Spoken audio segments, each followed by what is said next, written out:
नमस्ते।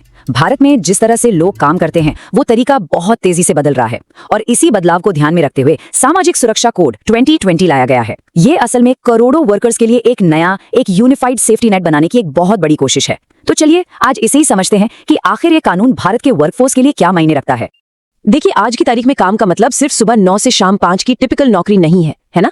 Gig economy मतलब project based काम और ऑनलाइन प्लेटफॉर्म्स पर काम करने वालों की संख्या बहुत तेजी से बढ़ी है और ये जो नया कोड है ना, वो काम करने के इन्हीं नए तरीकों को पहली बार एक कानूनी पहचान देता है।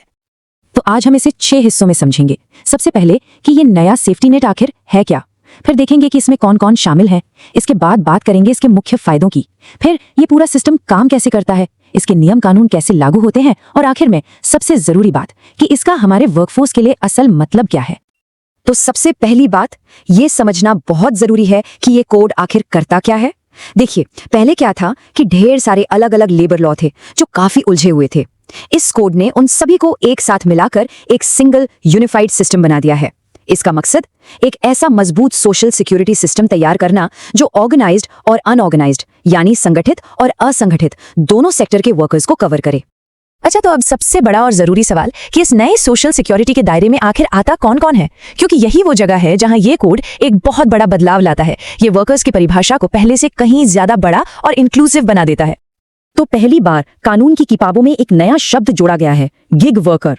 अब ये गिग वर्कर कौन है? सीधी भाषा में कहें तो ये वो लोग हैं जो किसी एक कंपनी के साथ बंद कर पारंपरिक नौकरी नहीं करते, जैसे कि फ्रीलांसर्स हो गए, कंसल्टेंट्स हो गए या कोई भी प्रोफेशनल जो प्रोजेक्ट टू प्रोजेक्ट बेसिस पर काम करता है। और इसी से जुड़ा एक और टर्म है प्लेटफॉर्म वर्कर। इनको भी पहली बार डिफाइन किया गया है। ये वो लोग हैं जो किसी ऑनलाइन प्लेटफॉर्म या ऐप के जरिए काम करते हैं और अपनी सर्विस देते हैं, जैसे कि जो राइड शेयरिंग ऐप्स के ड्राइवर्स हैं, फूड डिलीवरी करने वाले पार्टनर्स हैं या फिर ऑनलाइन ट्यूशन देने वाले लोग हैं। तो सवाल उठता है कि इन दोनों में फर्क क्या है, एक ट्रेडिशनल एम्प्लॉय और एक गिग या प्लेटफॉर्म वर्कर में। देखिए, एक तरफ है ट्रेडिशनल एम्प्लॉय जिसका एक फिक्स्ड एम्प्लॉयर होता है, काम के घंटे तय होते हैं और एक लंबा रिश्ता होता है कंपनी से। वहीं दूसरी तरफ है गिग और प्लेटफॉर्म वर्कर्स जिनका काम बहुत फ्लेक्सिबल होता है, टास्क बेस्ड होता है और इसी बड़े फर्क की वजह से उन्हें भी सोशल सिक्योरिटी के दायरे में लाने के लिए ये नई परिभाषाएं बनाना बहुत जरूरी था। चलो ठीक है, ये तो समझ आ गया कि कौन कौन इसके दायरे में आता है, लेकिन अब आते हैं सबसे जरूरी सवाल पर कि इससे वर्कर्स को मिलता क्या है, आखिर फायदे क्या हैं। तो चलिए अब इस कोड के तहत मिलने वाले कुछ खास बेनिफिट्स और प्रोटेक्शंस पर नजर डालते हैं। ये कोड महिला कर्मचारियों के लिए कई बहुत जरूरी प्रावधान लेकर आया है। इनमें से एक बहुत ही अहम है कि अगर किसी दुर्भाग्यपूर्ण स्थिति में मिसकैरेज या मेडिकल टर्मिनेशन ऑफ प्रेगनेंसी होती है तो उस महिला कर्मचारी को 6 हफ्तों की पेड लीव यानी सैलरी के साथ छुट्टी का अधिकार मिलेगा। और सिर्फ इतना ही नहीं, मैटर्निटी बेनिफिट्स का दायरा भी बढ़ाया गया है। अब अगर कोई महिला 3 महीने से कम उम्र के बच्चे को गोद लेती है या सरोगेसी के जरिए मां बनती है तो उसे भी 12 हफ्तों की मैटर्निटी लीव मिलेगी। इसके साथ साथ काम के बीच में नर्सिंग ब्रेक्स का भी प्रावधान है और अगर प्रीनेटल केयर नहीं मिली है तो 3500 रुपए का मेडिकल बोनस भी मिलेगा। अब बात करते हैं मुआवजे की। अगर काम के दौरान कोई गंभीर चोट लगती है तो इसके लिए भी एक साफ सुथरा फॉर्मूला बनाया गया है। अगर किसी वर्कर की मृत्यु हो जाती है तो मुआवजा होगा मासिक सैलरी का 50%, जिसे एक रेलेवेंट फैक्टर से मल्टीप्लाई किया जाएगा। ये फैक्टर वर्कर की उम्र के हिसाब से तय होता है। और अगर परमानेंट टोटल डिसेबिलिटी यानी स्थायी विकलांगता हो जाती है तो मुआवजा मासिक सैलरी का 60% होगा। तो अब ये सवाल उठता है कि ये पूरा सिस्टम, ये पूरी व्यवस्था आखिर काम कैसे करेगी। इसमें 2 चीजें सबसे अहम है, एक है रजिस्ट्रेशन और दूसरा है कॉन्ट्रीब्यूशन यानी योगदान। नियोक्ताओं यानी एम्प्लॉयर्स के लिए रजिस्ट्रेशन के प्रोसेस को काफी आसान और डिजिटल बना दिया गया है। अब जितनी भी नई कंपनियां या प्रतिष्ठान हैं उन्हें इलेक्ट्रॉनिकली मतलब ऑनलाइन ही रजिस्टर करना होगा। और हाँ, एक राहत की बात भी है, जो प्रतिष्ठान पहले से किसी पुराने लेबर लॉ के तहत रजिस्टर्ड हैं उन्हें दोबारा रजिस्ट्रेशन करवाने की कोई जरूरत नहीं है। अब बात करते हैं कॉन्ट्रीब्यूशन की। अगर हम एम्प्लॉय स्टेट इंश्योरेंस स्कीम यानी ESIC की बात करें तो इसमें बड़ा हिस्सा एम्प्लॉयर की तरफ से आता है। एम्प्लॉयर कर्मचारी की सैलरी का 3.25% जमा करता है, जबकि कर्मचारी की सैलरी से सिर्फ 0.75% कटता है। और अब आता है एक बहुत बड़ा और शायद सबसे महत्वपूर्ण बदलाव। पहली बार गिग और प्लेटफॉर्म वर्कर्स के लिए एक अलग सोशल सिक्योरिटी फंड बनाया जाएगा। और इसमें पैसा कहां से आएगा? जो एग्रीगेटर कंपनियां हैं, मतलब वो प्लेटफॉर्म जो इन्हें काम देते हैं, वो अपने सालाना टर्नओवर का 1 से 2% इस फंड में डालेंगी। ये इन नए जमाने के वर्कर्स को सिक्योरिटी देने के लिए एक जबरदस्त कदम है। देखिए, कोई भी कानून बना देना ही काफी नहीं होता, उसे जमीन पर ठीक से लागू करना भी उतना ही जरूरी है। तो चलिए अब ये देखते हैं कि इस कोड को लागू कौन करवाएगा और ये सुनिश्चित कौन करेगा कि सबको अपने अधिकार मिल रहे हैं। इस कोड में एक बहुत ही इंटरेस्टिंग रोल बनाया गया है, इंस्पेक्टर कम फैसिलिटेटर। अब देखिए, नाम में ही इसका काम छिपा है। ये सिर्फ पुराने जमाने के इंस्पेक्टर नहीं है जिनका काम गलतियां पकड़ना था। इनका काम है एक फैसिलिटेटर का भी, मतलब ये एम्प्लॉयर्स और एम्प्लॉइज दोनों को सलाह देंगे और नियम कानूनों का पालन करने में मदद करेंगे। तो ये एक तरह से जांच और सहयोग का मिला-जुला मॉडल है। लेकिन जहां सलाह काम नहीं आती वहां सख्ती भी जरूरी है, और इसके लिए है रिकवरी ऑफिसर यानी वसूली अधिकारी।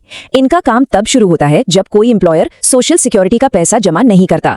इन ऑफिसर्स के पास काफी पावर होती है। ये बकाया वसूलने के लिए एम्प्लॉयर की प्रॉपर्टी को अटैच कर सकते हैं और उसे बेच भी सकते हैं। तो कुल मिलाकर यहाँ दो अलग अलग रोल हैं जो एक दूसरे को बैलेंस करते हैं। एक तरफ इंस्पेक्टर कम फैसिलिटेटर जिसका फोकस सलाह और मदद पर है, और दूसरी तरफ रिकवरी ऑफिसर जिसका काम है सख्ती से बकाये की वसूली करना। तो इन सारी बातों को अगर एक साथ जोड़कर देखें तो भारत के इतने बड़े वर्कफोर्स के लिए इसका असल मतलब क्या निकलता है। चलिए अब जरा बड़ी तस्वीर को समझने की कोशिश करते हैं। तो इस पूरी बातचीत का सार निकाले तो 4 सबसे बड़ी बातें सामने आती हैं। पहली, कि अब कई उलझे हुए कानूनों की जगह एक single unified social security system है।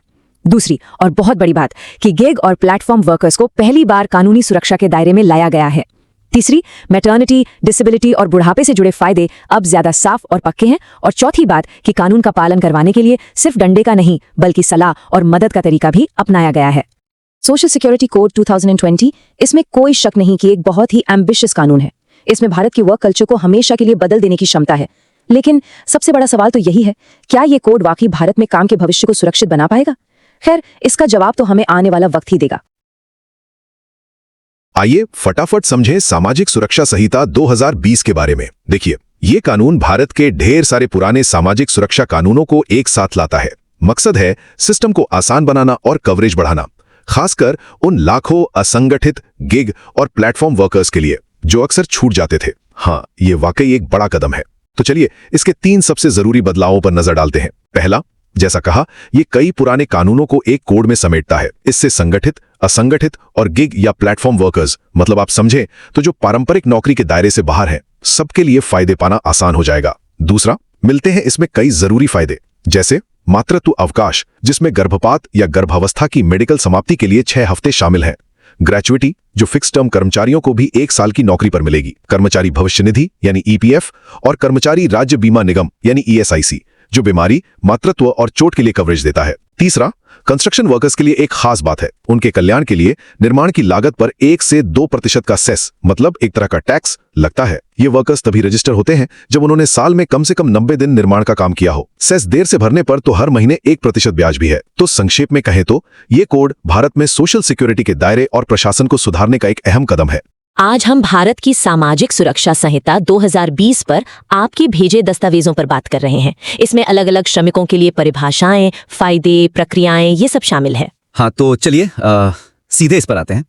पहली चीज जो हमें लगी वो है जानकारी का स्ट्रक्चर और फ्लो। हाँ, मतलब जिस तरह से इसे पेश किया गया है उसे थोड़ा बदलकर पढ़ने वाले के लिए इसे समझना काफी आसान बनाया जा सकता है। बिल्कुल, अभी ऐसा लग रहा है जैसे जानकारी अलग अलग टुकड़ों में बिखरी हुई है। मतलब पंजीकरण की बात कहीं है, फायदों का जिक्र कहीं और नियम लागू कैसे होंगे वो तीसरी जगह। हाँ, परिभाषाएं, लाभ, प्रक्रियाएं, कौन किस तरह का वर्कर है, ये सब अलग अलग हिस्सों में है, जिससे पढ़ने वाले को पूरी तस्वीर बनाने के लिए उन्हें मानसिक रूप से जोड़ना पड़ता है। सही कहा, जैसे वो इंस्पेक्टर कम फैसिलिटेटर का रोल है। परिभाषा एक जगह दी है, लेकिन असल में उनकी ताकतें क्या हैं, वो रजिस्ट्रेशन और नियम लागू करवाने में क्या करते हैं, मतलब सलाह देना या जांच करना, वो सब जानकारी कहीं और मिलती है। बिल्कुल। या फिर मातृत्व लाभ को ही लें। हाँ, बच्चे को दूध पिलाने के लिए ब्रेक की बात जो 15 महीने तक मिल सकता है, या क्रैच की सुविधा अगर 50 से ज्यादा महिला कर्मचारी हैं, तो ये सब अलग अलग जगह लिखा है। पढ़ने वाले को खुद ही इन सबको जोड़ना पड़ता है। तो सुझाव यही है कि इसे थोड़ा विषय के हिसाब से या काम के हिसाब से दोबारा जमाया जाए। इससे पढ़ने वाले को एक सिलसिलेवार समझ बनाने में आसानी होगी। हाँ, आप इसे वर्कर के प्रकार के हिसाब से बांट सकते हैं, जैसे ऑर्गेनाइज सेक्टर वाले, अनऑर्गेनाइज्ड, गिग या प्लेटफॉर्म वर्कर। या फिर शायद जीवन की घटनाओं के हिसाब से, जैसे मातृत्व, चोट लगना, रिटायरमेंट, ये भी एक तरीका हो सकता है। हाँ, ये भी अच्छा तरीका है। या फिर एम्प्लॉयर की जिम्मेदारियों के हिसाब से, जैसे रजिस्ट्रेशन करवाना, कंट्रीब्यूशन जमा करना, नियमों का पालन करना। और जो परिभाषाएं हैं उन्हें या तो उसी सेक्शन में डाल दे जहां उनका पहली बार जिक्र आया है, या फिर एक अलग से ग्लॉसरी जैसी बना दे जिसे कोई भी आसानी से देख सके। बिल्कुल, उदाहरण के लिए गिग और प्लेटफॉर्म वर्कर्स पर एक पूरा सेक्शन बना सकते हैं।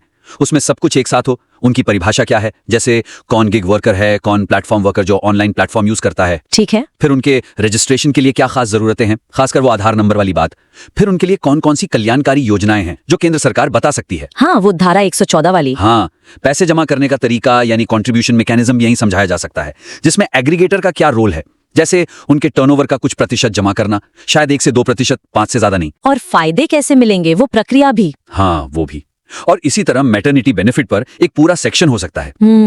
उसमें परिभाषा, कौन पात्र है, सारे फायदे एक साथ, जैसे छुट्टी कितने दिन की, वो 26 हफ्ते वाली बात, अगर गर्भपात या मेडिकल टर्मिनेशन हो जाए तो क्या नियम है, वो 6 हफ्ते की छुट्टी। अच्छा, हाँ, दूध पिलाने के लिए ब्रेक, क्रेच की जरूरत। हाँ, क्रेच की जरूरत, अगर 50 से ज्यादा महिला कर्मचारी हैं, मेडिकल बोनस कब मिलेगा, और एम्प्लॉयर की क्या जिम्मेदारियां हैं, जिसे डिलीवरी से पहले मुश्किल काम ना देना, सब कुछ एक ही जगह पर। इससे पूरी तस्वीर एकदम साफ हो जाती है। हाँ, ये स्ट्रक्चर वाला पॉइंट तो बहुत जरूरी है। और इसी से जुड़ा एक और मुद्दा है कि ये जानकारी किसके लिए है, मतलब ऑडियंस कौन है, और उस हिसाब से भाषा और फोकस कितना सही है। ऐसा लगता है कि इसे और बेहतर किया जा सकता है ताकि ये पढ़ने वाले के लिए ज्यादा काम की और समझने में आसान हो। आपने बिल्कुल सही पकड़ा। अभी इसमें कानूनी और प्रक्रिया वाली भाषा थोड़ी ज्यादा है। हाँ, वो फॉर्म नंबर्स वगैरह। हाँ, जगह जगह फॉर्म नंबर लिखे हैं, फॉर्म 7, फॉर्म 18, फॉर्म 24। फिर अपील कैसे करनी है, उसका पूरा ब्यौरा, अपीलीय अधिकारी के पास कैसे जाएं, कर्मचारी बीमा न्यायालय की प्रक्रिया क्या है, ये सब बहुत तकनीकी हैं। अब चाहे पढ़ने वाला कोई कर्मचारी हो, छोटा कारोबारी हो या पॉलिसी एनालिस्ट, ये भाषा उनके लिए थोड़ी मुश्किल या कह सकते हैं उबाऊ हो सकती है। ऐसा लगता है कानूनी तौर पर सब कुछ सही लिखने पर ज्यादा जोर है, जिससे पढ़ने में वो बात नहीं आती। और ये भी साफ नहीं है कि इसका मकसद क्या है, सिर्फ जानकारी देना है, नियम पालन में मदद करना है, या फिर इसका कोई गहरा विश्लेषण करना है। तो यहाँ सुझाव ये है कि सबसे पहले ये तय करें कि आप ये किसके लिए लिख रहे हैं। क्या ये एचआर वालों के लिए है, कर्मचारियों के लिए, एग्रीगेटर्स के लिए, या पॉलिसी बनाने वालों के लिए। एक बार ये तय हो जाए तो फिर भाषा, लहजा और कितनी डिटेल देनी है, ये सब उनकी जरूरतों और समझ के हिसाब से ढालें। बिल्कुल। और जो मुश्किल कानूनी शब्द हैं, जैसे सक्षम प्राधिकारी जो मुआवजे और ग्रेच्युटी के झगड़े सुलझाता है, या अपीलीय प्राधिकारी, या फिर उपकर यानी सेस, इनका आसान मतलब समझाएं या इनका सार बताएं। हाँ, ये जरूरी है। और ये भी साफ करें कि आप ये लिख क्यों रहे हैं। क्या ये बस एक ओवरव्यू है, प्रैक्टिकल गाइड है, या कोई एनालिसिस। मकसद साफ होने से लिखने में फोकस बना रहता है। हाँ, जैसे मान लीजिए आप एचआर प्रोफेशनल्स के लिए लिख रहे हैं, तो फिर प्रैक्टिकल बातों पर स्टेप बाय स्टेप गाइड पर जोर दें। कैसे? जैसे रजिस्ट्रेशन कैसे करें, वो इलेक्ट्रॉनिक रजिस्ट्रेशन वाला प्रोसेस, पैसे कैसे कैलकुलेट करें, जैसे building construction worker welfare cess की 1-2% दर, ईएसआई कंट्रीब्यूशन रेट, कर्मचारी के लिए कितना, एम्प्लॉयर के लिए कितना। हाँ, वो 0.75% और 3.25% वाला। हाँ, फिर मैटरनिटी बेनिफिट में एम्प्लॉयर की क्या जिम्मेदारियां हैं, वो दूध पिलाने के ब्रेक, क्रैच वाली बात, ग्रेच्युटी कैसे दें, किस फॉर्म में अप्लाई करना है, कब तक पेमेंट करनी है, मतलब 30 दिन के अंदर, और अगर कोई गलती हो जाए तो उसे कैसे सुलझाएं, वो कंपाउंडिंग ऑफ ऑफेंसेस वाला। अच्छा, और अगर कर्मचारियों के लिए लिख रहे हैं तो? तब फोकस इस बात पर होना चाहिए कि अलग अलग फायदे कैसे क्लेम करें, जैसे कर्मचारी मुआवजा, आश्रितों को क्या मिलेगा, अंतिम संस्कार का खर्च, वो कम से कम 15,000 वाली बात, अस्थायी विकलांगता पर आधे महीने की तनख्वाह। हाँ, वो महीने की तनख्वाह का 25%। हाँ, वही। फिर ग्रेच्युटी, ईएसआई के फायदे, मैटरनिटी बेनिफिट, इसमें आधार नंबर कितना जरूरी है फायदे लेने के लिए, और अगर कोई शिकायत हो तो कहाँ जाएं, सक्षम प्राधिकारी या कर्मचारी बीमा न्यायालय, इन सब पर जोर देना होगा। सही बात है। तो हमने स्ट्रक्चर की बात की, ऑडियंस के हिसाब से भाषा और फोकस की बात की, लेकिन सिर्फ भाषा ही नहीं, इन सब नियमों को आपस में जोड़ने की भी बात है ना? हाँ, बिल्कुल। मतलब ये सब अलग अलग नियम मिलकर क्या तस्वीर बनाते हैं, इसका क्या महत्व है, ये भी तो सामने आना चाहिए। बिल्कुल सही। अभी ऐसा लग रहा है जैसे अलग अलग नियमों, प्रक्रियाओं और फायदों की बस एक लिस्ट बना दी गई है।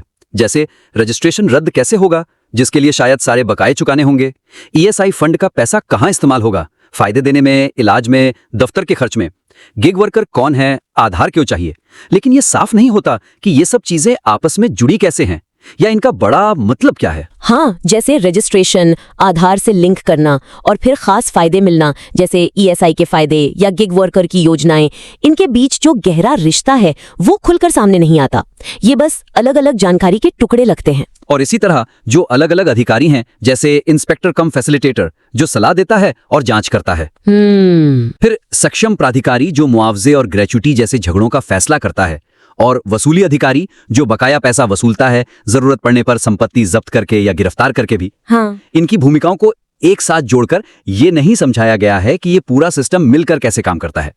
पढ़ने वाले को शायद ये समझना मुश्किल हो कि ये अलग-अलग रोल एक साथ कैसे फिट होते हैं। तो यहाँ सुझाव ये है कि जानकारी के इन अलग अलग बिंदुओं को एक्टिवली जोड़ें। सिर्फ लिस्ट बनाने की बजाय अलग अलग प्रावधानों के बीच के कनेक्शन को साफ करें। कैसे, कोई उदाहरण दे सकते हैं? हाँ, जैसे साफ तौर पर बताएं कि गिग वर्कर्स के लिए जो योजनाएं हैं धारा 114 के तहत, उन तक पहुंचने के लिए रजिस्ट्रेशन करवाना और आधार लिंक करना पहली शर्तें हैं। अच्छा, या फिर जो अलग अलग अधिकारी हैं उनकी आपस में जुड़ी भूमिकाओं को समझाएं। इंस्पेक्टर देखता है कि नियमों का पालन हो रहा है या नहीं, सक्षम प्राधिकारी मुआवजे और ग्रेच्युटी के झगड़ों का निपटारा करता है, और वसूली अधिकारी इन फैसलों के तहत जो पैसा देना बनता है उसे वसूलता है। ये दिखाएं कि कैसे ये भूमिकाएं मिलकर एक पूरा कंप्लायंस और एनफोर्समेंट सिस्टम बनाती हैं। और सिर्फ ये बताने की बजाय कि नियम क्या है, ये समझाएं कि उसका मतलब क्या है, यानी उसका सो व्हाट क्या है, उसका कर्मचारियों, एम्प्लॉयर्स या पूरे सोशल सिक्योरिटी सिस्टम के लिए क्या महत्व है। बिल्कुल, जैसे जब एम्प्लॉई स्टेट इंश्योरेंस फंड यानी ESI फंड की बात करें तो सिर्फ ये न गिनाएं कि पैसा कहाँ कहाँ इस्तेमाल होता है, फायदे देने में, इलाज के खर्च में, दफ्तर चलाने में, ESI कोड चलाने में, निवेश के नियम, और ये चीज सीधे तौर पर लाभार्थियों को मिलने वाले फायदों की स्थिरता और असर को कैसे प्रभावित करती है। इस तरह का विश्लेषण पढ़ने वाले को सिर्फ नियम जानने से आगे ले जाकर उसके असली असर को समझने में मदद करेगा। सही है। और गिग और प्लेटफॉर्म वर्कर्स वाली बात पर वहां भी सिर्फ परिभाषाएं और योजनाओं का जिक्र करने के बजाय कि केंद्र सरकार उनके लिए योजनाएं बना सकती है, हाँ, इस बात का विश्लेषण करें कि इन वर्कर्स को जो पारंपरिक एम्प्लॉयर एम्प्लॉय रिश्ते से बाहर हैं, इस दायरे में शामिल करने का महत्व क्या है, और योजनाओं की फंडिंग के जो अलग अलग तरीके बताए गए हैं, जैसे पूरी फंडिंग सरकार से या कुछ हिस्सा लाभार्थी एम्प्लॉयर से या CSR फंड जैसे दूसरे स्रोतों से, इनके संभावित नतीजे क्या हो सकते हैं। हाँ, खासकर इन वर्कर्स के लिए सोशल सिक्योरिटी कवरेज कितना टिकाऊ और काफी होगा, इस नजरिए से ये विश्लेषण पढ़ने वाले को इन नए नियमों के महत्व और उनकी संभावित चुनौतियों को समझने में मदद करेगा। तो कुल मिलाकर आज के बातचीत में हमने आपके दस्तावेज को और बेहतर बनाने के लिए 3 मुख्य बातों पर ध्यान दिया है। पहला, जानकारी को ज्यादा लॉजिकल और विषय के हिसाब से जमाना ताकि पढ़ने वाले आसानी से समझ सकें। दूसरा, भाषा और फोकस को आपके खास ऑडियंस और मकसद के हिसाब से ढालना ताकि ये ज्यादा काम का और उपयोगी लगे। और तीसरा, अलग अलग नियमों और प्रावधानों के बीच के कनेक्शन को उजागर करना और उनके महत्व को समझाना ताकि विश्लेषण और गहरा हो सके। हाँ, और इसके लिए कुछ ठोस कदम सुझाए गए हैं, जैसे कंटेंट को वर्कर टाइप या जीवन की घटनाओं जैसे विषयों के आसपास फिर से ऑर्गेनाइज करना, मुश्किल कानूनी भाषा को आसान बनाना और जहां जरूरत हो मतलब समझाना। हाँ, ऐसे प्रैक्टिकल उदाहरण इस्तेमाल करना जो आपके टारगेट ऑडियंस से जुड़ते हों, और अलग अलग नियमों, प्रक्रियाओं और अधिकारियों की भूमिकाओं के बीच के कनेक्शन को साफ तौर पे बताना ताकि पढ़ने वाले को पूरी तस्वीर दिख सके। हमें उम्मीद है कि ये सुझाव आपके काम को और मजबूत बनाने में मददगार होंगे। जब आप इन पर काम कर लें तो हमें इसका अपडेटेड वर्जन आगे की चर्चा के लिए जरूर भेजिएगा। द डिबेट में स्वागत है। नमस्कार। आज हम एक बहुत ही जरूरी और कहना चाहिए समकालीन मुद्दे पर बात कर रहे हैं। सामाजिक सुरक्षा संहिता 2020 और भारत में जो ये तेजी से बढ़ रहे हैं गिग और प्लेटफॉर्म श्रमिक, उनके लिए इसके क्या मायने हैं। ये वो लोग हैं जो हमारी अर्थव्यवस्था के काम करने के तरीके को ही बदल रहे हैं। बिल्कुल, और देखिए हमारा जो ये विश्लेषण है ये पूरी तरह से इस संहिता और जो भी संबंधित स्रोत सामग्री हैं उस पर आधारित है।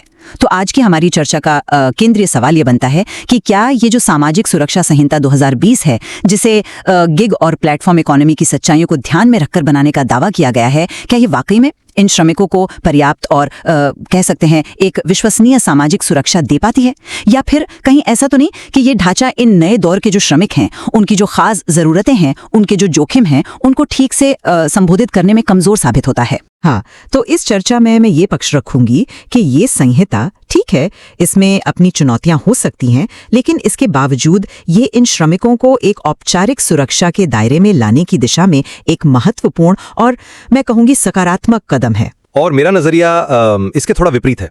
मेरा तर्क यह है कि जो मौजूदा प्रावधान है, अगर हम परिभाषाओं और वादों से आगे बढ़कर जरा गहराई में देखें तो वो इन श्रमिकों को वास्तविक मतलब ठोस और भरोसेमंद सामाजिक सुरक्षा देने में कहीं ना कहीं अपर्याप्त हैं और उन्हें आर्थिक अनिश्चितताओं के सामने असुरक्षित छोड़ देते हैं। चलिए मैं अपनी बात रखती हूँ।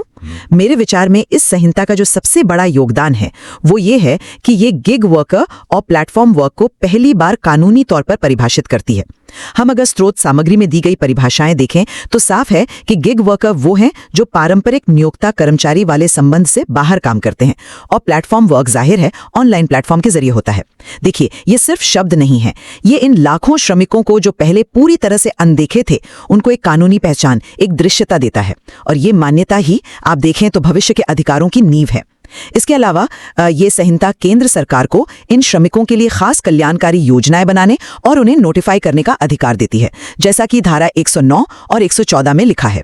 इसमें जीवन और विकलांगता बीमा, स्वास्थ्य और मातृत्व लाभ, वृद्धावस्था सुरक्षा, ये सब बुनियादी जरूरतें शामिल हो सकती हैं।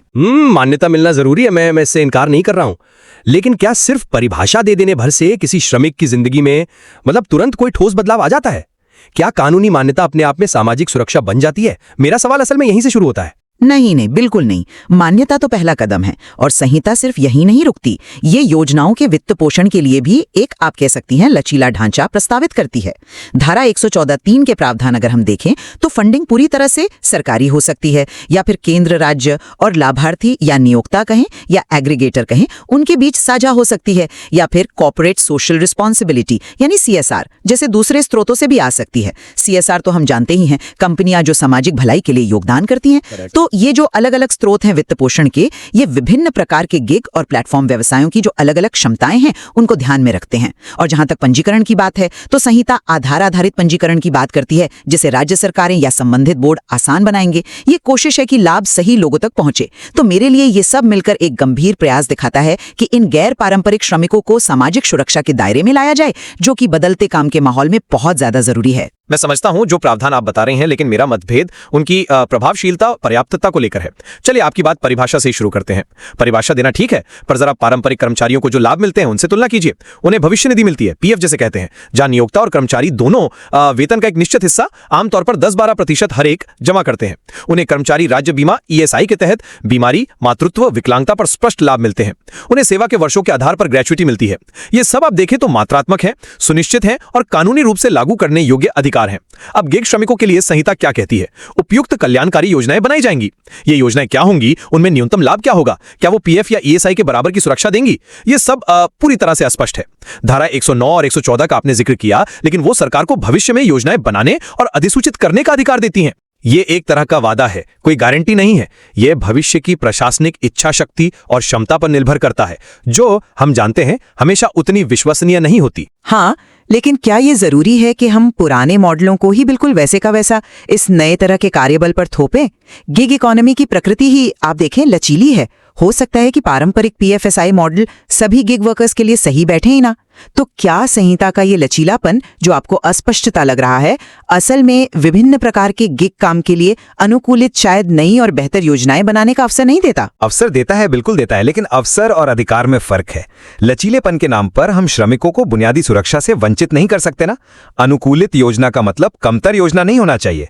जब तक न्यूनतम गारंटीकृत लाभ स्पष्ट रूप से परिभाषित नहीं है, ये लचीलापन श्रमिकों के शोषण का दरवाजा भी खोल सकता है। और वित्त पोषण की बात करें, जिसे आपने लचीला कहा, मैं उसे अनिश्चित कहूंगा। धारा 114(3) में जो हो सकती है, मे बी फंडेड शब्द का इस्तेमाल है, वो देखिए, ये अनिवार्य नहीं है। एग्रीगेटर के योगदान की बात करें, जो उनके वार्षिक टर्नओवर का 1-2% है और अधिकतम 5% देनदारी तक सीमित है, जैसा संहिता के प्रावधान और संबंधित फॉर्म 21 में है। ये सुनने में तो प्रगतिशील लगता है, लेकिन इसमें कई पेच हैं। पहली बात, ये टर्नओवर पर आधारित है, मुनाफे पर नहीं। कई एग्रीगेटर बहुत बड़े टर्नओवर पर बहुत कम मार्जिन पर काम करते हैं, उनके लिए ये योगदान शायद बहुत मामूली हो। दूसरी बात, वार्षिक टर्नओवर की परिभाषा से, जैसा कि फॉर्म 21 के नोट्स में स्पष्ट है, वस्तु एवं सेवा कर यानी GST जैसे टैक्स को बाहर रखा गया है। ये योगदान की गणना योग्य राशि को और भी कम कर देता है। क्या ये 1 या 2% वाकई में लाखों श्रमिकों के लिए पर्याप्त सामाजिक सुरक्षा निधि बना पाएगा? मुझे इस पर सच कहूं तो गहरा संदेह है। मैं मानती हूं कि वित्त पोषण एक जटिल पहलू है और उसकी पर्याप्तता पर सवाल उठाए जा सकते हैं, बिल्कुल। लेकिन क्या ये बात महत्वपूर्ण नहीं है कि पहली बार एग्रीगेटर्स को जिम्मेदार ठहराया जा रहा है? पहले तो वो पूरी तरह से ये कहकर बच निकलते थे कि हम तो सिर्फ एक प्लेटफॉर्म है, मध्यस्थ है। अब संहिता कम से कम उन्हें एक योगदानकर्ता के रूप में तो देखती है। और जहां तक स्पष्टता की बात है, तो संहिता की धारा 16 और 17 भविष्य निधि, पेंशन निधि और बीमा निधि के लिए खातों के रखरखाव और उनके निवेश के पैटर्न का विवरण देती हैं, जैसा कि 5वीं अनुसूची में है। यह दिखाता है कि सरकार के पास फंड मैनेजमेंट के लिए स्थापित मॉडल मौजूद हैं, जिन्हें गिग वर्कर योजनाओं के लिए भी अपनाया जा सकता है। ऐसा नहीं है कि ये सब बिल्कुल हवा में है। और पर्याप्त रूप से वित्त पोषित तंत्र की रूपरेखा वो अभी भी गायब है। अपनाया जा सकता है और अपनाया जाएगा, इसमें जमीन आसमान का अंतर है। जब तक ये अनिवार्य नहीं होता, ये सिर्फ एक संभावना ही बनी रहती है। और हाँ, एग्रीगेटर की जिम्मेदारी तय करना जरूरी है, लेकिन अगर वो जिम्मेदारी इतनी कम है कि उससे कोई वास्तविक फर्क ही ना पड़े, तो उसका मतलब क्या रह जाता है? ये कहीं महज एक दिखावा बन करना रह जाए। चलिए कार्यान्वयन और पंजीकरण पर आते हैं। आपने इसे लेकर भी चिंता जताई थी। संहिता आधार बेस्ड पंजीकरण का प्रावधान करती है। धारा 112 जिसे एक ऑनलाइन पोर्टल के माध्यम से आसान बनाया जा सकता है। ये गिग श्रमिकों के लिए जो अक्सर अलग अलग जगहों पर काम करते हैं, उनके लिए पंजीकरण को सुलभ बना सकता है। इसके अलावा इंस्पेक्टर सह सुविधा प्रदाता की भूमिका को भी हमें कम नहीं आंकना चाहिए। जैसा नाम से ही साफ है, उनकी भूमिका सिर्फ निरीक्षण करने की नहीं है, बल्कि श्रमिकों को सुविधा देने की भी है। वो नियमों का पालन सुनिश्चित करने के साथ साथ श्रमिकों को योजनाओं को समझने और उनका लाभ उठाने में मदद भी कर सकते हैं। संहिता में जो कैरियर केंद्र परिभाषित हैं, वो भी इन श्रमिकों को व्यावसायिक मार्गदर्शन और रोजगार संबंधी जानकारी देने में सहायक हो सकते हैं। ये सब मिलकर एक इकोसिस्टम बनाने की कोशिश है, ऐसा मुझे लगता है। सैद्धांतिक रूप से हाँ, ये सब ठीक लगता है, लेकिन जमीनी हकीकत अक्सर थोड़ी अलग होती है। पंजीकरण की जिम्मेदारी राज्य सरकारों या बोर्डों पर डालने का मतलब, जैसा धारा 112 में है, ये है कि हम पूरे देश में अलग अलग गति और शायद अलग अलग गुणवत्ता से कार्यान्वयन देखेंगे। हो सकता है एक राज्य बहुत सक्रिय हो, दूसरा उतना न हो। गिग श्रमिक तो अक्सर एक राज्य से दूसरे राज्य में काम करते हैं। आप सोचिए एक ट्रक ड्राइवर के बारे में या एक ऑनलाइन ट्यूटर के बारे में। उनके लिए ये राज्य स्तरीय पंजीकरण कितना व्यावहारिक होगा? क्या एक केंद्रीकृत, एक आसान और समयबद्ध राष्ट्रीय पंजीकरण प्रणाली ज्यादा प्रभावी नहीं होती? इसका संहिता में मुझे लगता है स्पष्ट अभाव है। और ये इंस्पेक्टर सब सह सुविधा प्रदाता की जो दोहरी भूमिका है, क्या इसमें हितों का टकराव नहीं है? एक ही व्यक्ति से आप उम्मीद कर रहे हैं कि वो एग्रीगेटर पर नियमों का पालन न करने पर सहती भी करे, जैसे योगदान में देरी पर 1% प्रति माह ब्याज या दूसरे दंड लगाने का प्रावधान है, और साथ ही उन्हें सुविधा भी दे। क्या वे सच में श्रमिकों के हितों को प्राथमिकता दे पाएंगे, खासकर जब सामने शक्तिशाली प्लेटफॉर्म हो? मुझे इस पर थोड़ा संदेह है। आप संभावित चुनौतियों को उजागर कर रही हैं और वो वास्तविक हैं, मैं मानती हूँ। लेकिन हर नई प्रणाली को लागू करने में शुरुआती दिक्कतें तो आती ही हैं, और विवाद समाधान के लिए भी संहिता में व्यवस्था है।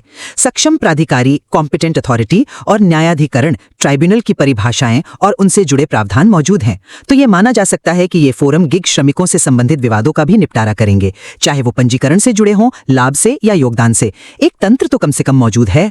पारंपरिक श्रम कानून के जो विवाद होते हैं, वो अक्सर एक स्पष्ट नियोक्ता कर्मचारी संबंध पर आधारित होते हैं। गिग इकोनॉमी में ये संबंध ही बहुत धुंधला है। एग्रीगेटर की भूमिका आखिर है क्या? वो नियोक्ता है, मध्यस्थ है या कुछ और है? क्या हमारे मौजूदा न्यायाधिकरण इन बारीकियों को समझने और न्याय करने के लिए पूरी तरह से तैयार हैं, या हमें गिग अर्थव्यवस्था के लिए विशेष विवाद समाधान तंत्र की जरूरत पड़ेगी? ये सब देखना अभी बाकी है, और तब तक श्रमिक शायद अधर में ही लटके रहें। अब हम समानता और वर्गीकरण के मुद्दे पर आते हैं। आपने कहा कि संहिता श्रमिकों के बीच एक विभाजन पैदा करती है। मैं इसे थोड़ा अलग तरह से देखती हूँ। गिग कार्य जो है वो पारंपरिक रोजगार से मौलिक रूप से अलग है। काम के घंटे, काम की जगह, आय की अनिश्चितता, सब कुछ बहुत अलग है। तो क्या ये तर्कसंगत नहीं है कि उनके लिए एक अलग, ज्यादा लचीला दृष्टिकोण अपनाया जाए? संहिता शायद यही करने की कोशिश कर रही है। और ये भी ध्यान देने वाली बात है कि संहिता के भीतर ही निश्चित अवधि के रोजगार या फिक्स टर्म एम्प्लॉयमेंट को परिभाषित किया गया है, और ये कहा गया है कि उन्हें स्थायी कर्मचारियों के समान वैधानिक लाभ मिलने चाहिए।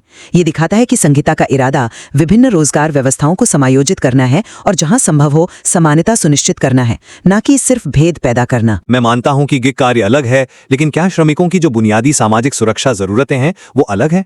क्या एक गिग वर्कर को बीमारी या दुर्घटना की स्थिति में आर्थिक सहारे की जरूरत नहीं होती? क्या उन्हें बुढ़ापे के लिए बचत करने की जरूरत नहीं होती? ये जरूरतें तो आप देखें सार्वभौमिक हैं। अलग दृष्टिकोण के नाम पर हम उन्हें कमतर सुरक्षा क्यों दें? मेरा मुख्य तर्क यही है, समान काम के लिए समान सुरक्षा मिलनी चाहिए, भले ही रोजगार की व्यवस्था लचीली क्यों न हो। यह संहिता गिग और प्लेटफॉर्म श्रमिकों को एक अलग श्रेणी में रखकर उन्हें उपयुक्त योजनाओं के अनिश्चित वादे के साथ छोड़ देती है, जबकि उन्हें पारंपरिक कर्मचारियों के बराबर ठोस अधिकार मिलने चाहिए थे। यह समानता का सिद्धांत नहीं है मेरे विचार में। और आपने निश्चित अवधि रोजगार का उदाहरण दिया, लेकिन वो भी एक ज्यादा संरचित रोजगार संबंध है। गिग वर्कर्स की स्थिति तो उससे भी ज्यादा अनिश्चित है। साथ ही संहिता में कुछ छूट के प्रावधान भी हैं, जैसे संगठित क्षेत्र के लिए न्यूनतम कर्मचारियों की संख्या या फंड के आकार की शर्तें। क्या ये शर्तें गिग अर्थव्यवस्था के संदर्भ में प्रासंगिक हैं, या ये बड़े प्लेटफॉर्म कंपनियों को आसानी से अपनी जिम्मेदारियों से बचने का रास्ता दे सकती हैं? ये भी एक विचारणीय प्रश्न है। तो निष्कर्ष के तौर पर अभी मैं अपनी बात संक्षेप में कहूं तो सामाजिक सुरक्षा संहिता 2020 एक ऐतिहासिक कदम है। ये पहली बार भारत में लाखों गिग और प्लेटफॉर्म श्रमिकों को कानूनी दायरे में लाती है, उनकी एक विशिष्ट पहचान को स्वीकार करती है और उनके लिए कल्याणकारी योजनाओं की नींव रखती है। ये एग्रीगेटर्स पर जिम्मेदारी डालती है और वित्त पोषण के लिए रास्ते खोलती है। हाँ, मैं मानती हूँ कार्यान्वयन में चुनौतियां होंगी, योजनाओं को विस्तार देने की जरूरत होगी, लेकिन ये एक मजबूत और बहुत जरूरी शुरुआत है जो बदलते हुए काम के परिदृश्य को संबोधित करती है। इसे पूरी तरह से खारिज करना मेरे हिसाब से उचित नहीं होगा। और मेरा निष्कर्ष यह है कि नेक इरादों के बावजूद ये संहिता गिग और प्लेटफॉर्म श्रमिकों को वास्तविक पर्याप्त और सुनिश्चित सामाजिक सुरक्षा प्रदान करने का जो इसका उद्देश्य है उसमें कहीं ना कहीं विफल रहती है। लाभों की अस्पष्टता, वित्त पोषण की अनिश्चितता और संभावित रूप से जो कमजोर राशि है, कार्यान्वयन की जटिलताएं और राज्य स्तरीय भिन्नताओं का जोखिम और पारंपरिक कर्मचारियों के साथ समानता का अभाव, ये सब मिलकर एक कमजोर ढांचा बनाते हैं। मान्यता देना एक चीज है, सुरक्षा देना बिल्कुल दूसरी। इन श्रमिकों को वादों से ज्यादा ठोस कानूनी अधिकारों की जरूरत है जो पारंपरिक कर्मचारियों के बराबर हों। यह संहिता उस दिशा में एक छोटा कदम हो सकती है, लेकिन मंजिल अभी भी बहुत दूर है। निश्चित रूप से ये मुद्दा अत्यंत जटिल है और इस पर बहस जारी रहनी चाहिए। बिल्कुल, गिग अर्थव्यवस्था तो विकसित हो ही रही है और इसके साथ सामाजिक सुरक्षा के हमारे दृष्टिकोण को भी विकसित होना होगा। इस संहिता ने कम से कम इस महत्वपूर्ण बातचीत को राष्ट्रीय एजेंडे पर तो ला दिया है। हो सकता है भविष्य में इसमें संशोधन की जरूरत पड़े या और ज्यादा विशिष्ट नियम बनाने की जरूरत पड़ेगी। बिल्कुल, इस संहिता की जो वास्तविक सफलता है वो इस बात पर निर्भर करेगी कि भविष्य में जो योजनाएं बनाई जाती हैं वे कितनी मजबूत और कितनी समावेशी हैं, उनका वित्त पोषण कितना स्थिर और पर्याप्त है, और सबसे महत्वपूर्ण, जमीनी स्तर पर उनका कार्यान्वयन कितना प्रभावी और न्यायसंगत होता है। स्रोत सामग्री के जो प्रावधान हैं और उनकी जो संभावित व्याख्याएं हैं वो हमें इस मुद्दे की बहुआयामी प्रकृति और आगे आने वाली चुनौतियों की एक स्पष्ट झलक देती हैं, जिन पर निरंतर विचार विमर्श आवश्यक है। नमस्कार। आज हम एक बहुत जरूरी विषय पर बात करने वाले हैं, भारत में कर्मचारियों को मिलने वाली सामाजिक सुरक्षा। जी बिल्कुल। देखिए, काम करने का तरीका तो बदल ही रहा है, पारंपरिक नौकरियां हैं, लेकिन साथ ही गिग इकोनॉमी भी तेजी से बढ़ रही है। हाँ, ये बात तो है। तो ऐसे में ये समझना बहुत जरूरी हो जाता है कि भाई अलग अलग तरह के जो कामगार हैं उनके लिए किस तरह की सोशल सिक्योरिटी, मतलब सुरक्षा उपलब्ध है। सही कहा, क्लैरिटी होनी चाहिए इस पर। हमारे पास इस पर कुछ रिसर्च नोट्स हैं और साथ ही जो नया सामाजिक सुरक्षा कोड आया है 2020 का और उसके नियम, उनके कुछ खास हिस्से भी हैं। हाँ, ये कोड काफी अहम है। हमारा इरादा यही है कि इन सबको थोड़ा खंगालें, समझें कि कर्मचारियों के लिए और हाँ, गिग वर्कर्स और प्लेटफॉर्म वर्कर्स के लिए मुख्य प्रावधान क्या है। मतलब सिर्फ नियम नहीं, उनके पीछे की सोच क्या है, असर क्या हो सकता है। बिल्कुल, एक गहरी समझ बनाने की कोशिश करेंगे। अच्छा, शुरू करने के लिए एक दिलचस्प बात सोचते हैं। क्या ये जानकारी है कि कुछ खास हालात में किसी की ग्रेच्युटी, जो सालों की मेहनत का फल होती है, वो जब्त भी हो सकती है? ओह हाँ, ये प्रावधान है। थोड़ा चौंकाने वाला लगता है, पर है ना? चलिए इसी तरह के कई और पहलुओं को खोलते हैं और देखते हैं कि ये कोड असल में कामगारों के लिए क्या मायने रखता है। चलिए शुरू करते हैं। तो सबसे पहले पारंपरिक कर्मचारियों की बात करते हैं जो रेगुलर जॉब्स में हैं। उनके लिए कुछ मुख्य लाभ क्या हैं? सबसे पहले तो शायद पीएफ आता है दिमाग में, है ना, प्रोविडेंट फंड। हाँ बिल्कुल, भविष्य निधि या पीएफ, ये तो सबसे कॉमन है। इसमें होता यह है कि नियोक्ता मतलब एम्प्लॉयर कर्मचारी के वेतन का 10% जमा करता है और उतना ही कर्मचारी की सैलरी से कटकर जमा होता है। और कभी-कभी 12% भी होता है शायद। हाँ, कुछ मामलों में ये 12% भी हो सकता है। ये एक तरह की अनिवार्य बचत है जो रिटायरमेंट पर काम आती है। फिर आता है ईएसआई, कर्मचारी राज्य बीमा। इसके तहत तो कई फायदे मिलते हैं, सुनने में आता है। जी हाँ, ईएसआई का दायरा काफी बड़ा है। इसमें सिर्फ पैसों की मदद नहीं है। जैसे अगर कोई बीमार पड़ जाए तो सैलरी का कुछ हिस्सा मिलता है, वो बीमारी लाभ हुआ। फिर मैटरनिटी बेनिफिट है। स्थायी या अस्थायी विकलांगता हो जाए काम के दौरान तो उसमें मदद मिलती है। अगर कर्मचारी की मृत्यु हो जाती है तो आश्रितों को लाभ मिलता है और यहाँ तक कि अंत्येष्टि मतलब अंतिम संस्कार का खर्च भी कवर होता है। अच्छा, ये तो काफी कुछ कवर करता है। हाँ, और जैसा आपने कहा, ये सिर्फ आर्थिक मदद नहीं है, इसमें चिकित्सा देखभाल मतलब मेडिकल केयर भी शामिल है। राज्य सरकारों की जिम्मेदारी होती है कि वो ईएसआई के तहत आने वाले लोगों और उनके परिवारों को ठीक से इलाज, सर्जरी और डिलीवरी वगैरह की सुविधा दें। मतलब एक पूरा हेल्थ केयर नेट बनाने की कोशिश है इसके जरिए। बिल्कुल, एक व्यापक स्वास्थ्य सुरक्षा नेट। ये तब मिलती है जब कोई कर्मचारी सुपर एन्युएट होता है या सामान्य रूप से रिटायर होता है या फिर इस्तीफा देता है। और अगर दुर्भाग्यवश सेवा के दौरान मृत्यु हो जाती है तब भी परिवार को मिलती है। इसके अलावा अगर काम से जुड़ी दुर्घटना या बीमारी की वजह से कोई स्थायी रूप से अक्षम हो जाए तब भी मिलती है। अच्छा, और वो फिक्स टर्म कॉन्ट्रैक्ट वालों का क्या? हाँ, वो भी शामिल है। अगर किसी का निश्चित अवधि का रोजगार अनुबंध खत्म होता है तो उसे भी ग्रेच्युटी मिलती है। और इसकी कैलकुलेशन कैसे होती है? मतलब कितना पैसा मिलता है? मोटा मोटा हिसाब ये है कि हर पूरे साल की सर्विस के लिए या अगर साल पूरा नहीं हुआ लेकिन 6 महीने से ज्यादा काम किया है तो उस हिस्से के लिए भी कर्मचारी की आखिरी सैलरी के आधार पर 15 दिनों का वेतन जोड़ा जाता है। 15 दिन प्रति वर्ष। ओके, लेकिन वो जब्त होने वाली बात वो कब होता है? हाँ, वो पेच है। देखिए, अगर कोई कर्मचारी जानबूझकर मतलब इंटेंशनली कंपनी की प्रॉपर्टी को नुकसान पहुंचाता है या फिर कोई हिंसक व्यवहार करता है या कोई ऐसा गंभीर नैतिक अपराध करता है जिससे कंपनी को नुकसान हो, तो ऐसे मामलों में नियोक्ता को अधिकार है कि वो ग्रेच्युटी का पैसा पूरा या उसका कुछ हिस्सा रोक ले, मतलब जब्त कर ले। तो ये गंभीर मामलों के लिए? जी हाँ, ये गंभीर कदाचार को रोकने के लिए है, लेकिन इसमें भी एक प्रक्रिया है। ऐसा नहीं कि बस कह दिया और रोक लिया। अच्छा, क्या प्रक्रिया है? कर्मचारी को ग्रेच्युटी पाने के लिए फॉर्म 4 में आवेदन करना होता है, और अगर नियोक्ता भुगतान नहीं कर रहा या जब्त कर रहा है तो उसे फॉर्म 5 में नोटिस देकर कारण बताना होता है। तो एक संतुलन बनाने की कोशिश है कि कर्मचारी के अधिकार भी सुरक्षित रहें। समझ गया। अब मातृत्व लाभ की बात करते हैं, ये भी बहुत जरूरी है। इसमें क्या खास प्रावधान है? देखिए, सबसे पहली बात तो ये कि डिलीवरी, मिसकैरेज या मेडिकल टर्मिनेशन ऑफ प्रेगनेंसी के तुरंत बाद 6 हफ्तों तक महिला से काम नहीं लिया जाएगा। ओके, ये तो रेस्ट पीरियड हुआ। हाँ, और गर्भावस्था के दौरान खास तौर पर आखिरी कुछ महीनों में ऐसे काम करने की जरूरत नहीं होगी जिसमें बहुत देर तक खड़े रहना पड़े या कोई भारी वजन उठाना पड़े या जिससे उनकी सेहत पर बुरा असर पड़ने का खतरा हो। ये भी अच्छा है। और वो मेडिकल बोनस की बात भी थी शायद? हाँ, वो भी है। अगर कंपनी या नियोक्ता अपनी तरफ से मुफ्त में प्रीनेटल, डिलीवरी और पोस्टनेटल केयर नहीं देता तो महिला कर्मचारी 3500 रुपए या जो भी रकम केंद्र सरकार तय करे उतने मेडिकल बोनस की हकदार होगी। और ये कब मिलता है? ये बोनस आमतौर पर मैटरनिटी बेनिफिट की जो दूसरी किश्त मिलती है उसके साथ दिया जाता है। इसके अलावा भी कुछ है, जैसे क्रैच वगैरह? हाँ, क्रैच फैसिलिटी का प्रावधान भी है। जिन भी जगहों पर 50 या उससे ज्यादा कर्मचारी हैं, वहां क्रैच यानी शिशुगृह की सुविधा देना अनिवार्य है। और एक और चीज, नर्सरी ब्रेक। जब तक बच्चा 15 महीने का नहीं हो जाता, माँ को दिन में 2 बार 15-15 मिनट के ब्रेक लेने की इजाजत होती है अपने बच्चे की देखभाल के लिए। ये छोटी छोटी चीजें बहुत मायने रखती हैं। बिल्कुल, ये महिलाओं की वर्कफोर्स में भागीदारी बनाए रखने में मदद करती है। सही कहा। चलिए, ये तो हुई पारंपरिक कर्मचारियों की बात। अब थोड़ा आगे बढ़ते हैं। काम के दौरान चोट लगना या कोई बीमारी हो जाना, ये भी तो होता है। इसके लिए क्या है? हाँ, ये भी एक अहम पहलू है। कोड का अध्याय 7 इसी पर है, नियोजन चोट और कर्मकार क्षतिपूर्ति, मतलब एम्प्लॉयमेंट इंजरी और वर्कमैन कंपनसेशन। इसमें क्या कहा गया है? इसमें साफ कहा गया है कि अगर किसी कर्मचारी को काम के दौरान, मतलब arising out of and in the course of employment, कोई दुर्घटना हो जाती है या कोई ऐसी व्यावसायिक बीमारी, ऑक्यूपेशनल डिजीज हो जाती है जो लिस्ट में दी हुई है और उससे चोट लगती है, तो नियोक्ता यानी एम्प्लॉयर क्षतिपूर्ति देने के लिए जिम्मेदार होगा। मतलब कंपनी को हर्जाना देना पड़ेगा? जी। लेकिन इसमें एक शर्त है। क्या शर्त? शर्त यह है कि अगर चोट इतनी मामूली है कि कर्मचारी 3 दिन से ज्यादा के लिए काम करने में अक्षम नहीं होता, मतलब 3 दिन या उससे कम में ठीक हो जाता है, तो फिर नियोक्ता की जिम्मेदारी नहीं बनती। अच्छा, मतलब कम से कम 3 दिन से ज्यादा का असर होना चाहिए। हाँ, 3 दिन से ज्यादा की अक्षमता, चाहे वो पूरी हो या आंशिक, होनी चाहिए। और ये व्यावसायिक बीमारी क्या है? ये वो बीमारियां हैं जो किसी खास तरह के काम या काम के माहौल की वजह से होती हैं। जैसे मान लीजिए कोई केमिकल फैक्ट्री में काम करता है और वहां किसी केमिकल के लगातार संपर्क में रहने से उसे कोई बीमारी हो जाती है, या खदान में काम करने से फेफड़ों की बीमारी। कोड की 3री अनुसूची में ऐसी बीमारियों की एक लिस्ट दी गई है। मतलब सिर्फ एक्सीडेंट ही नहीं, काम की वजह से होने वाली बीमारियां भी कवर होती हैं। बिल्कुल, ये मानना जरूरी है कि काम से जुड़े जोखिम सिर्फ अचानक होने वाली चोटें नहीं है। और अगर किसी को स्थायी विकलांगता, मतलब परमानेंट डिसेबिलिटी हो जाए तो? अगर स्थायी विकलांगता हो जाती है, चाहे वो पूरी हो या आंशिक, तो कर्मचारी को नियमित रूप से एक पेमेंट मिलती है। इसकी दर होती है स्टैंडर्ड बेनिफिट रेट का 90%, 90%। ये स्टैंडर्ड बेनिफिट रेट क्या होता है? ये एक तय की गई दर है जिसके आधार पर गणना की जाती है। विकलांगता का आकलन करने और कितना लाभ मिलेगा, इसकी एक पूरी प्रक्रिया है। गंभीर मामलों में ये लाभ जीवन भर के लिए भी मिल सकता है। और अगर मृत्यु हो जाए तो? अगर दुर्भाग्यवश काम से जुड़ी चोट या बीमारी से कर्मचारी की मृत्यु हो जाती है तो उसके आश्रितों, मतलब डिपेंडेंट्स को लाभ मिलता है। उसकी भी दरें और शर्तें तय हैं। ये एक तरह का सुरक्षा जाल है। ये जरूरी है।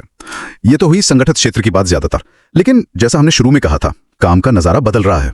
अब आते हैं गिग वर्कर्स और प्लेटफॉर्म वर्कर्स पर। ये आजकल बहुत सुनने में आते हैं। हाँ, और इन पे बात करना बहुत जरूरी है क्योंकि इनकी संख्या लगातार बढ़ रही है। पहले थोड़ा ये समझ लेते हैं कि ये हैं कौन। गिग वर्कर कौन है? देखिए, गिग वर्कर वो इंसान है जो पारंपरिक नियोक्ता कर्मचारी वाले रिश्ते से बाहर काम करता है। मतलब वो किसी एक कंपनी का परमानेंट एम्प्लॉय नहीं है। वो प्रोजेक्ट बेसिस पर या असाइनमेंट्स के हिसाब से काम पकड़ता है और उससे अपनी कमाई करता है, जैसे कोई फ्रीलांस राइटर हो या ग्राफिक डिजाइनर। ओके, और प्लेटफॉर्म वर्कर? प्लेटफॉर्म वर्क थोड़ी अलग चीज है। ये एक ऐसी व्यवस्था है जहां कोई ऑनलाइन प्लेटफॉर्म, जैसे कोई ऐप या वेबसाइट होता है, जो काम देने वालों और काम करने वालों को मिलाता है। लोग या संगठन इस प्लेटफॉर्म का इस्तेमाल करके खास सेवाएं देते हैं और बदले में पेमेंट पाते हैं। जैसे कि राइड शेयरिंग ऐप के ड्राइवर या ऑनलाइन फूड डिलीवरी करने वाले लोग, वो प्लेटफॉर्म के जरिए काम पाते हैं। समझ गया। अब मुश्किल यह है कि जो पारंपरिक सोशल सिक्योरिटी स्कीम्स हैं, जैसे पीएफ, ईएसआई, ग्रेजुइटी, वो तो ज्यादातर एम्प्लॉयर एम्प्लॉय वाले रिश्ते पे टिके हैं। बिल्कुल। लेकिन इन गिग और प्लेटफॉर्म वर्कर्स का तो कोई एक तय एम्प्लॉयर होता ही नहीं है, तो इनकी सोशल सिक्योरिटी का क्या होगा? यही सबसे बड़ा सवाल था और इसी का जवाब देने की कोशिश ये नया कोड करता है। इसने पहली बार कानूनी तौर पर गिग वर्कर और प्लेटफॉर्म वर्कर को परिभाषित किया है और उनके लिए एक सामाजिक सुरक्षा का ढांचा बनाने की बात कही है। ये अपने आप में एक बड़ा कदम है। तो क्या ढांचा है इनके लिए, क्या प्रावधान है? कोड कहता है कि केंद्र सरकार इन श्रमिकों और उनके परिवारों के कल्याण के लिए समय समय पर योजनाएं बनाएगी, स्कीम्स बनाएगी। किस तरह की स्कीम्स? इन स्कीम्स में लाइफ और डिसेबिलिटी कवर हो सकता है, हेल्थ और मैटरनिटी बेनिफिट्स हो सकते हैं, ओल्ड एज प्रोटेक्शन यानी बुढ़ापे के लिए सुरक्षा, बच्चों की शिक्षा के लिए मदद और ऐसे ही दूसरे लाभ जो सरकार जरूरी समझे। और इन स्कीम्स के लिए पैसा कहां से आएगा, ये भी तो बड़ा सवाल है। हाँ, फंडिंग के लिए कई मॉडल सुझाए गए हैं। हो सकता है स्कीम पूरी तरह से केंद्र सरकार फंड करे, ओके। या फिर केंद्र और राज्य सरकारें मिलकर फंड करें, या फिर केंद्र, राज्य, लाभार्थी यानी वर्कर खुद और नियोक्ता यानी एग्रीगेटर कंपनियां सब मिलकर योगदान करें। मतलब कई सारे सोर्स हो सकते हैं। हाँ, और इसके अलावा कंपनियों के corporate social responsibility CSR fund से भी पैसा आ सकता है। ये तो काफी लचीला मॉडल लगता है, लेकिन क्या ये चल पाएगा? मतलब कौन कितना देगा, ये सब कैसे तय होगा? यही तो चुनौती है। ये अलग अलग फंडिंग मॉडल्स सुनने में तो अच्छे लगते हैं, लेकिन इनको जमीन पर उतारना और ये सुनिश्चित करना कि लगातार पैसा आता रहे, ये मुश्किल हो सकता है। देखना होगा कि ये कैसे काम करता है। और ये पैसा जमा कहाँ होगा? इसके लिए एक अलग से सामाजिक सुरक्षा कोष, सोशल सिक्योरिटी फंड बनाने का प्रावधान है। इसी फंड में सारा पैसा जमा होगा और इसमें गिग और प्लेटफॉर्म वर्कर्स के लिए एक अलग सब अकाउंट या खाता होगा। ठीक है। अब अगर किसी गिग या प्लेटफॉर्म वर्कर को इन योजनाओं का लाभ लेना है तो उसे क्या करना होगा? उसे एक ऑनलाइन पोर्टल पर अपना रजिस्ट्रेशन कराना होगा। पंजीकरण अनिवार्य है। रजिस्ट्रेशन कैसे होगा? ये आधार बेस्ड होगा, मतलब आधार नंबर के जरिए पहचान वेरीफाई की जाएगी और ये जिम्मेदारी राज्य सरकारों या जो भी संबंधित बोर्ड बनेंगे उनकी होगी कि वो पात्र श्रमिकों का रजिस्ट्रेशन करवाएं। क्या रजिस्ट्रेशन का कोई चार्ज भी लगेगा? हो सकता है। कोड में लिखा है कि पंजीकरण या जानकारी अपडेट करने के लिए शुल्क लिया जा सकता है, लेकिन ये शुल्क कौन देगा? केंद्र सरकार, राज्य सरकार, बोर्ड या वर्कर खुद? ये राज्य सरकार तय करेगी। और डुप्लीकेट रजिस्ट्रेशन रोकने के लिए? उसके लिए directorate general of labour welfare data की डीडुप्लीकेशन करेगा, मतलब जांच करेगा कि कहीं एक ही व्यक्ति का नाम 2 बार तो दर्ज नहीं हो गया। कि रजिस्ट्रेशन वाला काम तो बहुत बड़ा लग रहा है, इतने सारे वर्कर्स हैं। बिल्कुल, ये इस पूरी व्यवस्था की रीढ़ है। अगर रजिस्ट्रेशन ही ठीक से नहीं हुआ तो लाभ कैसे पहुंचेगा? इसलिए प्रक्रिया को बहुत आसान, सुलभ बनाना होगा, लोगों को जागरूक करना होगा, जमीनी स्तर पर मदद करनी होगी और हाँ, डेटा की सुरक्षा भी बहुत जरूरी है। इसमें एक और अहम बात है, एग्रीगेटर्स का रोल। जो कंपनियां ये प्लेटफॉर्म चलाती हैं, जैसे कैब वाली या डिलीवरी वाली कंपनियां, उनका क्या योगदान होगा? हाँ, ये बहुत महत्वपूर्ण है। कोड के अनुसार इन एग्रीगेटर कंपनियों को भी इस सामाजिक सुरक्षा कोष में योगदान देना होगा। कितना? ये उनके पिछले साल के कुल सालाना टर्नओवर का 1% से 2% के बीच होगा। अच्छा, 1 से 2%। हाँ, लेकिन इसकी एक ऊपरी सीमा भी है। ये योगदान उस साल उन गिग या प्लेटफॉर्म वर्कर्स को दिए गए कुल पेमेंट के 5% से ज्यादा नहीं हो सकता। मतलब इन दोनों टर्नओवर का 1 से 2% या वर्कर्स को पेमेंट का 5% में से जो भी कम होगा उतना देना होगा। और ये कंपनियां खुद बताएंगी कि कितना देना है? हाँ, उन्हें सेल्फ असेसमेंट करना होगा, खुद ही गणना करनी होगी और फॉर्म XX या 21 में जानकारी भर के पैसा जमा करना होगा। और अगर टाइम पर जमा नहीं किया तो उन्हें हर महीने 1% की दर से ब्याज देना होगा। ये एग्रीगेटर वाला योगदान काफी नया है भारत के लिए। बिल्कुल, ये पहली बार है कि इस तरह के प्लेटफॉर्म बिजनेस पर सामाजिक सुरक्षा के लिए सीधी फाइनेंशियल जिम्मेदारी डाली जा रही है। इसका असर उनके बिजनेस मॉडल पर पड़ेगा। हो सकता है उनकी लागत बढ़े और शायद वर्कर्स की कमाई पर भी असर पड़े। संभव है। यहाँ एक संतुलन साधना बहुत जरूरी होगा कि सामाजिक सुरक्षा भी मिले और ये गिग इकोनॉमी भी फलती फूलती रहे। ये भी ध्यान रखना होगा कि इन वर्कर्स को असल में कौन से लाभ मिलेंगे और उनकी शर्तें क्या होंगी, ये केंद्र सरकार बाद में नोटिफाई करेगी। ठीक है, अब ये सब योजनाएं बन गई, योगदान का तरीका तय हो गया, रजिस्ट्रेशन होगा, लेकिन ये सब चलाएगा कौन? कौन देखेगा कि सब ठीक से हो रहा है? इसके लिए कौन सी बॉडीज हैं? हाँ, एडमिनिस्ट्रेशन के लिए कई निकाय बनाए गए हैं। इनके बीच तालमेल बहुत जरूरी होगा। सबसे ऊपर कौन है? राष्ट्रीय स्तर पर है नेशनल सोशल सिक्योरिटी बोर्ड। इसका मुख्य काम है केंद्र सरकार को सलाह देना कि असंगठित क्षेत्र, गिग और प्लेटफॉर्म वर्कर्स के लिए कैसी योजनाएं बनाई जाएं और जो योजनाएं चल रही हैं उनकी निगरानी करना। और राज्यों में? राज्यों के स्तर पर राज्य असंगठित श्रमिक सामाजिक सुरक्षा बोर्ड होंगे। इनका कार्यकाल 3 साल का होगा और इन्हें हर 3 महीने में कम से कम एक बार मिलना होगा। इनका क्या काम होगा दूरों के लिए? उनके लिए अलग से राज्य भवन निर्माण श्रमिक कल्याण बोर्ड है। ये खास तौर पर कंस्ट्रक्शन वर्कर्स के कल्याण के लिए काम करते हैं। और जो ESI है, पारंपरिक कर्मचारियों के लिए, उसका एडमिनिस्ट्रेशन? ESIC के लिए एक स्थायी समिति, स्टैंडिंग कमेटी होती है। ये निगम के रोजमर्रा के काम देखती है, बजट पास करती है और बड़े खर्चे जैसे 15 करोड़ रुपए से ज्यादा के कॉन्ट्रैक्ट वगैरह उनको मंजूरी देती है।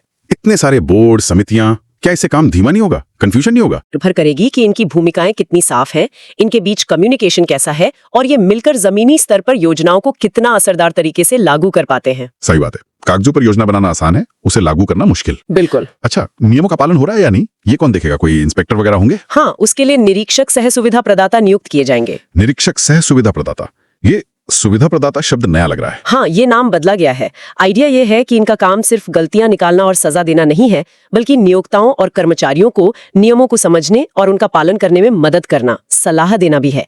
इसीलिए सुविधा प्रदाता जोड़ा गया है।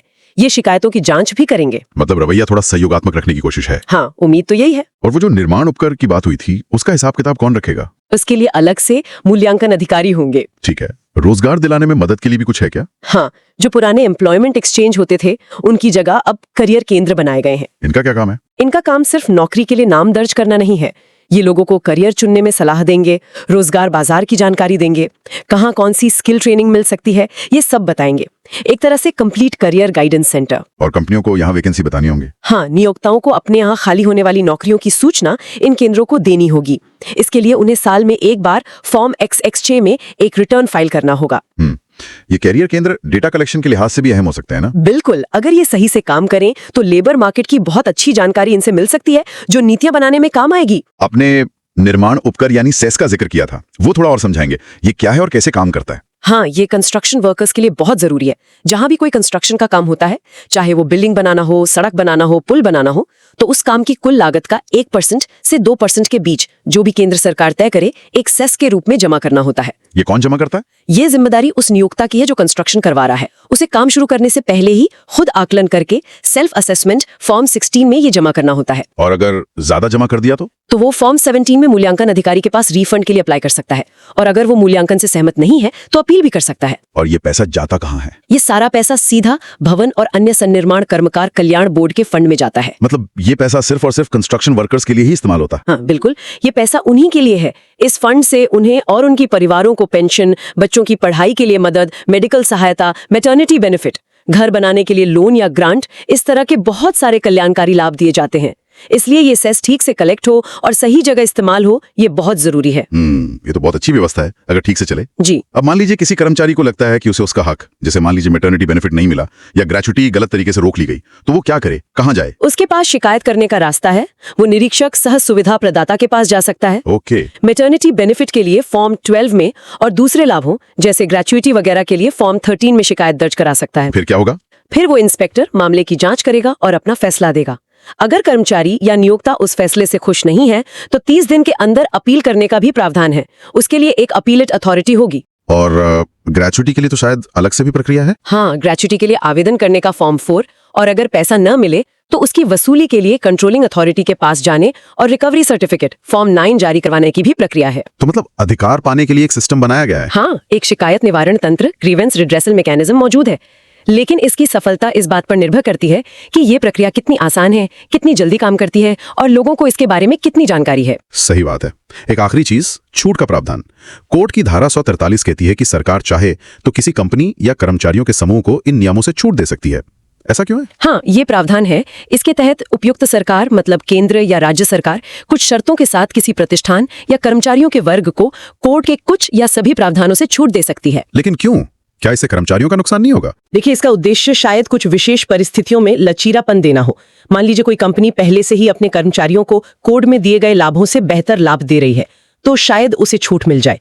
इसके लिए आवेदन करना होता है और अगर मामला EPF या ESI से जुड़ा है तो संबंधित बोर्ड या निगम 6 महीने में अपनी राय सरकार को भेजता है। लेकिन आपकी चिंता जायज है। इस छूट का इस्तेमाल बहुत सावधानी से होना चाहिए। शर्त यही होती है कि कर्मचारियों को मिलने वाले कुल लाभ कोड के प्रावधानों से कमतर ना हो। यहाँ पारदर्शिता बहुत जरूरी है ताकि इस छूट का गलत फायदा न उठाया जाए और कर्मचारियों के बुनियादी अधिकार सुरक्षित रहें। बिल्कुल। तो कुल मिलाकर आज की इस पूरी बातचीत से जो तस्वीर उभर रही है वो ये है कि भारत में सोशल सिक्योरिटी का सिस्टम काफी फैला हुआ है और अब ये और भी जटिल और विस्तृत हो रहा है। हाँ, एक तरफ तो पारंपरिक कर्मचारी हैं जिनके लिए PF, ESI, gratuity, maternity benefits जैसी जानी पहचानी स्कीम्स हैं जिन्हें इस कोड में और स्पष्ट करने या सुधारने की कोशिश की गई है। और दूसरी तरफ ये जो नए जमाने के कामगार हैं, गिग वर्कर्स, प्लेटफॉर्म वर्कर्स, उनके लिए एक बिल्कुल नई व्यवस्था बनाने की कोशिश हो रही है जिसमें सरकार की स्कीम्स होंगी, एग्रीगेटर कंपनियां पैसा देंगी, ऑनलाइन रजिस्ट्रेशन होगा। बिल्कुल। और साथ ही हमने काम के दौरान चोट लगने पर मिलने वाले हर्जाने और इन सब चीजों को चलाने वाले एडमिनिस्ट्रेटिव ढांचे, अलग अलग बोर्ड, समितियां, इंस्पेक्टर, कैरियर केंद्र और प्रक्रियाओं को भी समझा। ये सब जानना आजकल क्यों इतना जरूरी हो गया है? इसलिए क्योंकि काम करने का तरीका बहुत तेजी से बदल रहा है। गिग इकोनॉमी अब कोई छोटी मोटी चीज नहीं रही, ये लाखों लोगों की रोजमर्रा की हकीकत है। जो पारंपरिक नौकरी के ढांचे थे वो ढीले पड़ रहे हैं। हाँ। ऐसे माहौल में ये पक्का करना पहले से कहीं ज्यादा जरूरी है कि हर तरह के कामगार को, चाहे वो किसी भी तरह के अरेंजमेंट में काम कर रहा हो, कम से कम एक बुनियादी सामाजिक सुरक्षा का कवच जरूर मिले। हाँ, ये सिर्फ उस वर्कर के लिए नहीं बल्कि पूरे समाज और अर्थव्यवस्था के लिए अच्छा है। बिल्कुल, एक सुरक्षित कामगार एक बेहतर और ज्यादा उत्पादक कामगार होता है। लेकिन हाँ, जैसा हमने पहले भी कहा, ये कानून और संस्थाएं कागज पर बनाना एक बात है और इन्हें जमीन पर असरदार तरीके से लागू करना असली चुनौती है। रजिस्ट्रेशन से लेकर लाभ पहुंचाने तक हर कदम पर बहुत ध्यान देना होगा। सही कहा। और यहीं पर हम आज की बातचीत को एक सवाल के साथ छोड़ते हैं। जैसे जैसे ये गिग इकोनॉमी, प्लेटफॉर्म वर्क और ऑटोमेशन और बढ़ेंगे, तो क्या सामाजिक सुरक्षा के हमारे ये मौजूदा मॉडल, जो अभी भी काफी हद तक पारंपरिक नौकरी और एम्प्लॉयर के योगदान पर टिके हैं, भविष्य में काफी होंगे? ये बड़ा सवाल है। या फिर हमें सामाजिक सुरक्षा के बारे में बिल्कुल नए सिरे से सोचने की जरूरत पड़ेगी, ऐसे मॉडल्स जो शायद व्यक्ति पर ज्यादा केंद्रित हों, ना कि उसके काम करने के तरीके पर। इस पर सोचने के लिए बहुत कुछ है। बिल्कुल, ये भविष्य की बड़ी बहसों में से एक होगी। इस गहरी चर्चा में शामिल होने के लिए बहुत बहुत धन्यवाद। धन्यवाद।